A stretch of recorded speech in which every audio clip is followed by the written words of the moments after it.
Bienvenidos a este capítulo resumen del deseado de todas las gentes, en el que nos sentaremos a los pies de Jesús en el Sermón del Monte.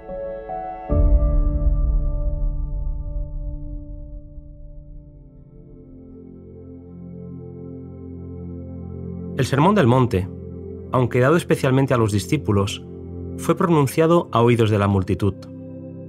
Era una mañana temprano, cuando a orillas del mar, la gente había empezado a congregarse alrededor de Jesús. La estrecha playa no daba cabida al alcance de su voz, así que Jesús los condujo a la montaña.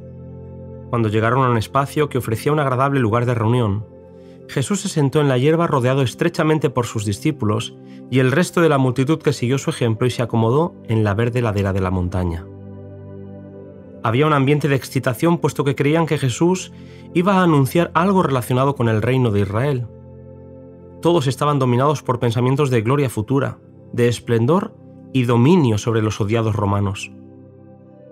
Todos los corazones palpitaban con la orgullosa esperanza de que Israel sería pronto honrado ante las naciones como el pueblo escogido del Señor, y Jerusalén exaltada como cabeza de un reino universal. Todas estas esperanzas de grandeza mundanal quedaron frustradas en el Sermón del Monte. Corrigiendo los errores de la falsa educación recibida, Jesús les enseñó algo infinitamente mejor de lo que habían conocido antes.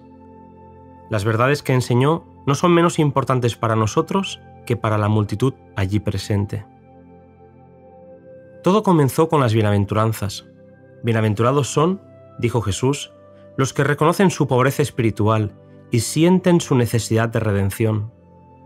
El Evangelio no es revelado a los que son orgullosos espiritualmente, a los que pretenden ser ricos y no necesitar nada, sino a los humildes y contritos que reconocen que su derecho e idoneidad para el cielo se hallan en la justicia de Cristo.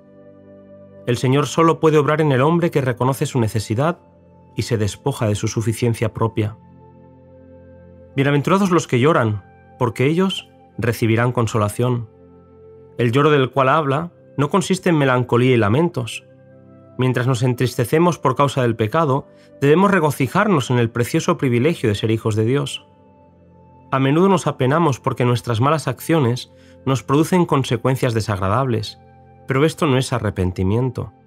El verdadero pesar por el pecado es resultado de la obra del Espíritu Santo que nos lleva arrepentidos al pie de la cruz. Una tristeza tal nos inducirá a renunciar al pecado y nos traerá un gozo que será fuente viva en el alma. El Espíritu nos revela nuestra debilidad y nos ofrece consuelo que lleva a la salvación. Bienaventurados los mansos.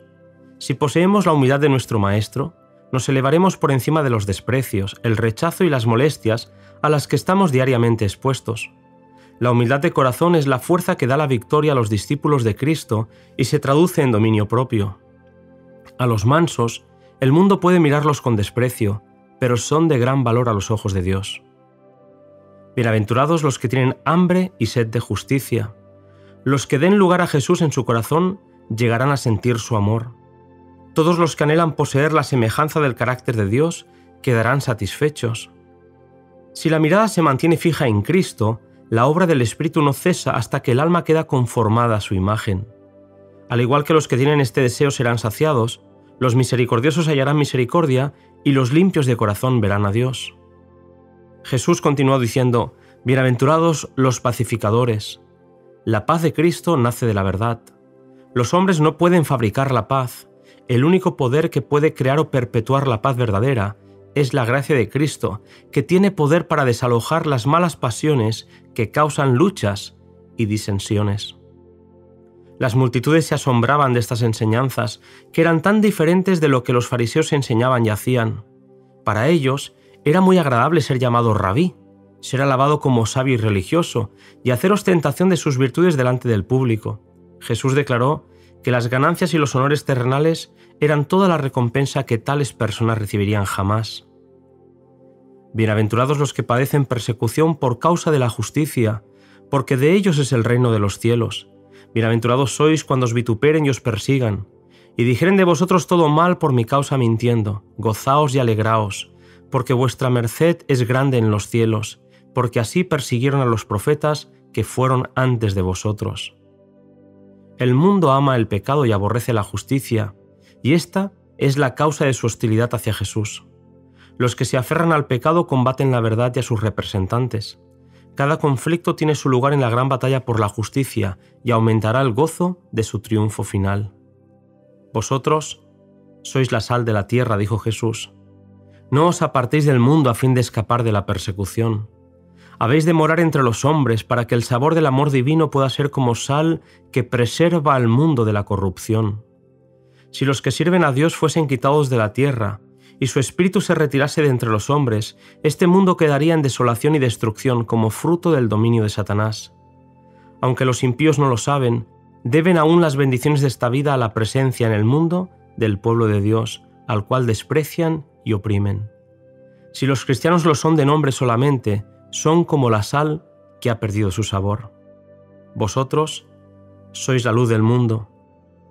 La religión de la Biblia no se ha de limitar a lo contenido entre las tapas de un libro, ni entre las paredes de una iglesia. No ha de ser sacada a la luz ocasionalmente para nuestro beneficio y luego guardarse de nuevo cuidadosamente. El verdadero carácter no se forma desde el exterior, para revestirse uno con él, sino que irradia desde adentro. Nuestra profesión de fe puede proclamar la teoría de la religión, pero es nuestra piedad práctica la que pone de relieve la palabra de verdad. Cristo mismo había dado la ley moral y la ceremonial. Él no había venido para destruir la confianza en sus propias instrucciones. Mientras trataba de poner a un lado las falsas interpretaciones de la ley, puso a sus discípulos en guardia contra la renuncia a las verdades vitales confiadas a los hebreos. Los fariseos se jactaban de su obediencia a la ley, pero conocían tan poco de sus principios por la práctica diaria que para ellos las palabras del Salvador eran como una herejía.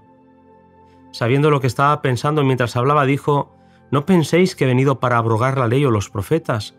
No he venido para abrogar, sino para cumplir». Su misión en este mundo consistía en vindicar aquella ley que se le acusaba de querer violar. Si la ley de Dios hubiese podido cambiarse o abrogarse, Cristo no habría necesitado sufrir las consecuencias de nuestra transgresión. Dios nos ha dado sus santos preceptos porque ama a la humanidad. La ley es una expresión del pensamiento de Dios. Cuando se recibe en Cristo, llega a ser nuestro pensamiento. Nos eleva por encima del poder de los deseos y tendencias naturales, por encima de las tentaciones que inducen a pecar. Dios desea que seamos felices y nos ha dado los preceptos de la ley para que, obedeciéndolos, tengamos gozo. La ley fue dada para convencer a los hombres de pecado y revelar su necesidad de un Salvador. Todavía tiene que hacer esta obra. Hasta que perezca el cielo y la tierra, dijo Jesús, ni una jota ni una tilde perecerá de la ley, hasta que todas las cosas sean cumplidas. Jesús testificó que su ley es inmutable y eterna.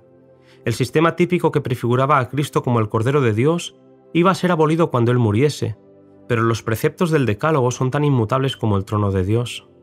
Los que desobedecen los mandamientos de Dios y enseñan a otros a hacerlo son condenados por Cristo.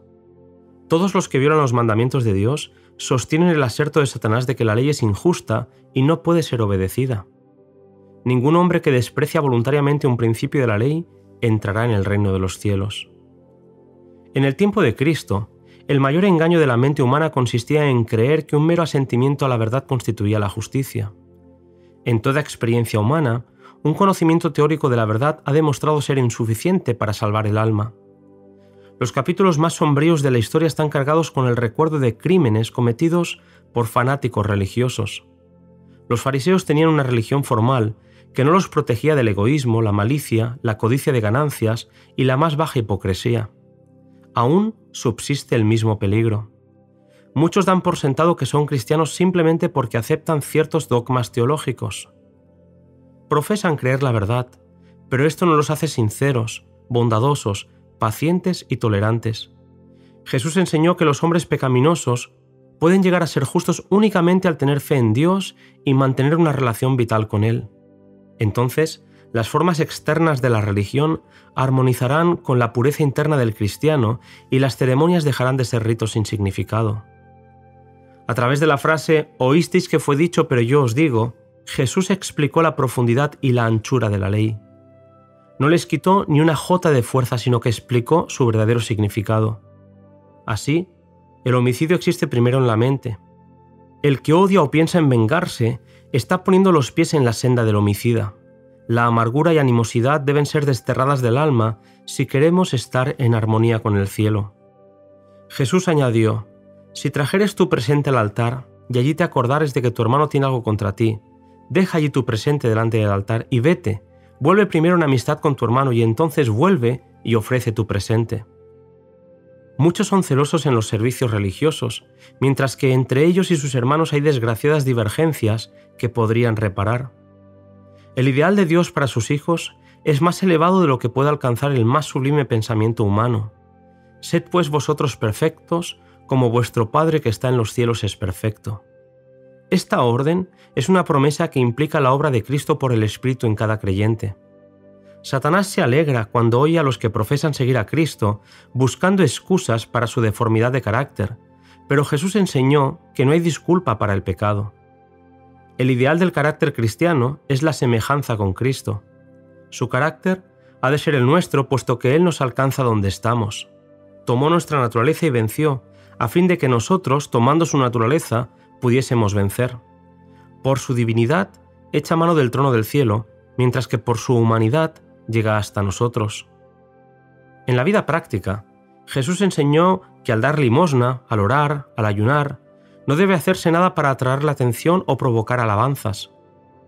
El que más completamente se entrega a Dios es el que le rendirá el servicio más aceptable, puesto que el servicio prestado con sinceridad de corazón tiene gran recompensa. Los rostros de los hombres y mujeres que andan y trabajan con Dios expresan la paz del cielo, están rodeados por la atmósfera celestial. Ninguno puede servir a dos señores. No podemos servir a Dios con un corazón dividido. La religión de la Biblia no es una influencia entre muchas otras. Su influencia ha de ser suprema, impregnando y dominando todo lo demás. Así que si tu ojo fuere sincero, todo tu cuerpo será luminoso, mas si tu ojo fuere malo, todo tu cuerpo será tenebroso. El que desee conocer la verdad debe estar dispuesto a aceptar todo lo que ella revele y no transigir con el error. Si se conserva un pecado en el alma o se retiene una mala práctica en la vida, todo el ser queda contaminado. Todos los que eligen el reino de amor, justicia y paz de Cristo y consideran sus intereses superiores a todo lo demás, están vinculados con el mundo celestial y poseen toda bendición necesaria para esta vida. Aun los cabellos de nuestra cabeza están contados. Dios no se olvida jamás de sus hijos y nos anima a no preocuparnos por el día de mañana, puesto que cada día Él ha prometido estar con nosotros. No juzguéis para que no seáis juzgados. No os creáis mejores que los demás, ni los juzguéis, puesto que no podéis discernir los motivos del corazón. Cuando criticáis, demostráis ser partícipes con Satanás, el acusador de los hermanos. El buen árbol producirá buenos frutos.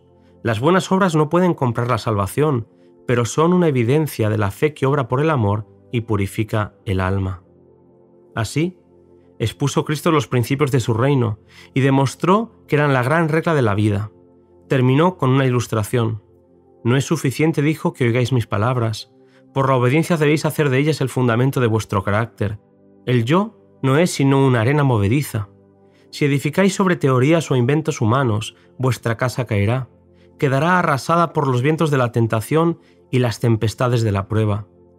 Pero cualquiera que me oye estas palabras y las hace, le compararé a un hombre prudente, que edificó su casa sobre la peña, y descendió lluvia, y vinieron ríos, y soplaron vientos, y combatieron aquella casa, pero no cayó, porque estaba fundada sobre la roca. Hasta aquí, queridos amigos, el resumen de este precioso capítulo. Nos encontramos en el siguiente, que será el capítulo 32 del deseado de todas las gentes.